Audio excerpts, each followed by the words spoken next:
நாட்டின் பல மாவட்டங்களிலும் வாகன விபத்துகள் சம்பவித்துள்ளன.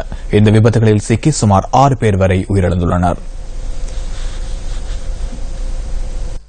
தம்புள்ளை அபரண பிரதான வீதியில் சீகிரியா உடங்கா பகுதியில் இடம்பெற்ற வாகன விபத்தில் ஒருவர் உயிரிழந்துள்ளார். நேற்றிரவு ஜீப் வண்டியொன்றும் முச்சக்கர வண்டியொன்றும் மோதி இந்த விபத்து இடம்பெற்றுள்ளதாக போலீசார் தெரிவிக்கின்றனர்.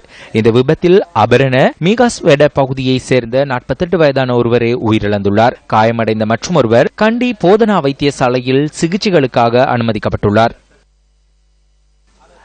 கலனி வனவாசல தெலகப்பான பகுதியில் உள்ள ரயில்வே கடவையில் மணல் ஏற்றிச் சென்ற டிப்பர் வாகனம் ஒன்று ரயிலுடன் மோதுண்டதில் ரயிலின் மிதிப்பலகையில் பயணித்த 5 பேர் காயமடைந்துள்ளனர். விபத்தில் காயமடைந்தவர்கள் கொழும்பு தேசிய வைத்தியசாலையில் அனுமதிக்கப்பட்டதன் பின்னர் அவர்களில் ஒருவர் உயிரிழந்துள்ளதாக போலீசார் தெரிவிக்கின்றனர். பொல்காவலையிலிருந்து கொழும்பு நோக்கி பயணித்த ரயில் வண்டியுடன் டிப்பர் வண்டி ஒன்று மோதி இந்த விபத்து இடம்பெற்றுள்ளது. விபத்தின் பின்னர் திருத்தி அமைக்கப்பட்ட குறித்த ரயில் கொழும்பு கோட்டை நோக்கி பயணத்தை மேற்கொள்ள தீர்மானம் மேற்கொள்ளப்பட்டுள்ளதாக ரயில்வே கட்டுப்பாட்டு நிலையம் தெரிவித்துள்ளது. இந்த விபத்து காரணமாக பிரதான ரயில் சேவைகளுக்கு பாதிப்புகள் இல்லை எனவும் ரயில்வே கட்டுப்பாட்டு நிலையம் தெரிவித்துள்ளது.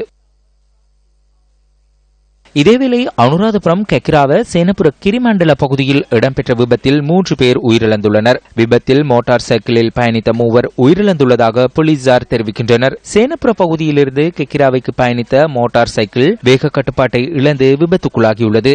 சேனபுர பகுதியை சேர்ந்தவர்களே விபத்தில் சிக்கி உயிரிழந்துள்ளதாகவும் போலீசார் தெரிவிக்கின்றனர். உயிரிழந்தவர்களின் சடலம் சேனபுர கிராமிய வைத்தியசாலையில் வைக்கப்பட்டுள்ளது. இதனிடையே அபரணவில் இருந்து மரதன் கடவள நோக்கி பயணித்த மோட்டார் சைக்கிள் மாமிலியா விகாரைக்கு அருகில் பஸ் ஒன்றுடன் மோதி விபத்துக்குள்ளானதில் ஒருவர் உயிரிழந்துள்ளார். விபத்தில் காயமடைந்தவர் மரதன் கடவள ஆதார வைத்தியசாலையில் அனுமதிக்கப்பட்டதன் பின்னர் உயிரிழந்துள்ளதாக போலீசார் தெரிவிக்கின்றனர். கெக்கிராவ அம்பிள்காஸ்வெவ பகுதியை வசிப்பிடமாக கொண்ட மதுஷங்க எனும் 24 வயதான இளைஞரை விபத்தில் உயிரிழந்துள்ளார். உயிரிழந்தவரின் சடலம் உறவினர்களிடம் கையளிக்கப்பட்டுள்ளதாக எமது பிராந்திய செய்தியாளர் தெரிவிக்கின்றார். இந்த விபத்துடன் தொடர்புடைய பஸ்ஸின் சாரதி கெக்கிராவ போலீசாரால் கைது செய்யப்பட்டுள்ளார்.